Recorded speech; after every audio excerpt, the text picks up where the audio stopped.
Hey, Sam Bear for Class Winners Collector Vehicles, and we're back in the workshop for an update. You want to know where this 1972 Porsche 914 1.7 liter revival project has been. And in this case, there were many little but very important things that I needed to accomplish to get this really ready for enjoyment out on the road. So let's talk about what needed to be done and just how long it took and the cost and why buying a car that's done, well, you pay a little bit more, but especially if you're going to be paying for someone else to do the work, it winds up being a lot cheaper in the long run. Hey, take the time right now, click on that blue Class Winners Collector Vehicles logo at the bottom, and that'll allow you to subscribe and get notified when there are more workshop videos up or our Class Winners Seat of the Pants test review videos. So do it now, and remember to like and comment. Don't forget, we had to deal with the very typical 914 hellhole rust. Now, you'll remember from part one of our revival, the introduction, that this car had some minor hellhole rust. Now, we had to take the battery out and the battery tray out, and then most of the rust down here, it was cosmetic. So I was able to just simply put in some new metal, cut out the bad metal, treat it, put in pieces down here and simply weld it in. Now, is it concourse? No. But will it keep water out and keep this thing solid for years to come? Absolutely. And pretty happy with how it came out, because you can go on YouTube and find how to do the hellhole to a concourse standard, and it can take months of just getting it perfect. This, it took us a few days to get it where we needed it to be. And considering there's absolutely no rust in the longitudinal frame section, which is the death of 914s, we're super excited. So, took us a few days. You'd pay a lot of money to have that done professionally. You might remember that from our earlier videos, this driver's seat, well, it had a huge tear in the upholstery right here. Now, the great thing about 914 upholstery is that this section and this section and this section, all different pieces. So I was able to order the vinyl that goes around and reupholster it myself. It cost about $145. And it's well worth it. But it did take a couple hours because we had to kind of rebuild the foam underneath too. But I think it came out really well. One of the first things I noticed on my initial inspection of this car was that, well, the rear view mirror was sitting on the floor, so it needed to be remounted. And usually that's a pretty quick process. In this case, the screw was actually stripped, so we had to re-tap that and fix that. But then it just took a quick dab of rear view mirror adhesive, and it's about a $6 fix and took about 20 minutes, 30 minutes overall to do. But when you consider that if you're going to pay someone else that shop labor, well, that half an hour can basically cost you, well, $80 or something at a specialist, but in our case, cheap fix. Part of the safety test also includes, well, the wipers. And when you let a car sit for 8 to 10 years, I assure you, the chances of moving parts like wipers to work as they intended, well, it's just not going to happen.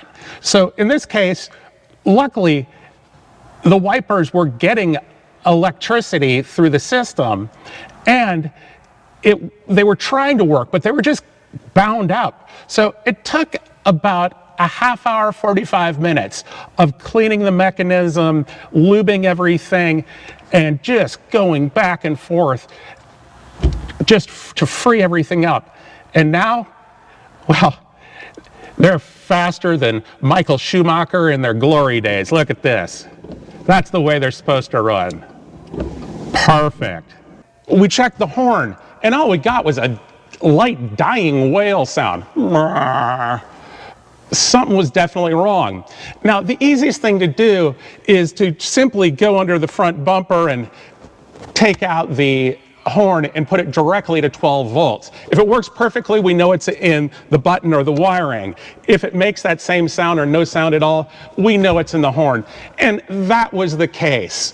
So a simple part from Amazon, about 10 bucks. We're back in business. Once we got the car fired up and we were ready for our first test drive, we head out to the highway, or actually just the road out in front of the shop. And now, being a early 70s Porsche 911 owner in the past, I was ready for this 901 5-speed to be kind of vague. I mean, it's notorious. The tail shifting is just terrible in the 914, and even in the 911, it's pretty bad. But I wasn't expecting to have what I felt in here, which was a feeling that was sloppier than a freshman college student at a late night frat party. I mean, this thing was a disaster. You couldn't find gears to save your life. And we knew exactly what the problem was going to be. So we ordered for $26 a complete bushing rebuild kit. And it took about a week and a half to get to us.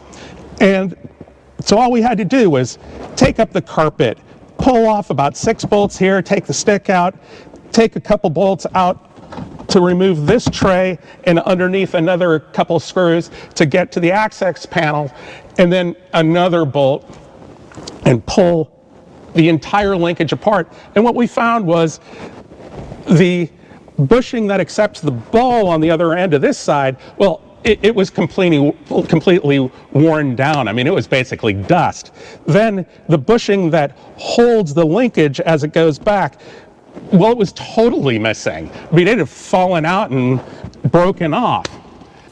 And after we replaced the bushings up in the cabin, we got the car up and inspected the ones in the linkage from the bulkhead to the rear. Now, this entire rear shaft is supported by a number of bushings, like this one, which came out of this rear section here, and it was totally out of its retainer. So we had a bunch of slop here at the tail, and then 4 feet forward, if you pull off this cover here, there's the same one that appears right here in the bulkhead, and that one was also missing. So we had to remove all of this and then put in new bushings. We also put in a new ball end bushing here at the pivot. There's a second ball right here, which is absolutely perfectly fine, no play at all, so we left that in there. And then by just taking out these 2 bolts, we were able to take out this bushing retainer, pull this 4-foot shift rod here out, and put this new bushing in. And now, no play.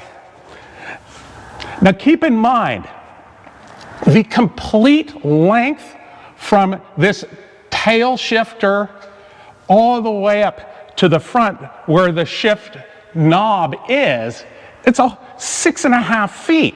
So if you get a little bit of play at one side, it's going to be exponential at the other side. So no wonder this thing shifted so poorly. So now we have first gear, second gear, third gear, fourth gear, fifth gear, and reverse. I mean, it's totally different. I mean, if Porsche owners knew that $27 plus about 4 hours of your time can turn the typical, like, flabby gear stick into this, well, they do it in a heartbeat. You'll also remember on our 914, the paint isn't original. It's been repainted once in its original factory color of Saturn yellow, but it had a bunch of chips and nicks and a couple of tiny dents and other spots that we really want to take care of. But even though you can order from a number of different sources the factory mixing for Saturn yellow, problem is that it was painted about 20 years ago, as best as we can tell. So getting an exact match, well, that's just not going to happen. So we spent a lot of time mixing some ourselves, just dabbing it in with these paint applicators and just trying to get it as close as we could get it. And if you compare it to what it looked like before, I think we did a pretty damn good job. I mean, it's about as close as you can get without repainting the whole car. And the trick is simply realizing that when you see yellow, it's just not lighter or darker. It can have green in it, like this does. It can have blue in it. It can have red in it. It can have all kinds of different pigments that get it to something that to your eye initially looks just pure yellow. And this took us, a good day to get through all of the little spots and all of the mixing. But very happy with the result, because now you got a driver that going down the road, it looks pretty cool. And after all that, we still spent a whole bunch of hours doing the little things that are very important, like tightening up the side mirrors so that they wouldn't wobble and fall down on the road like they did when we first drove it.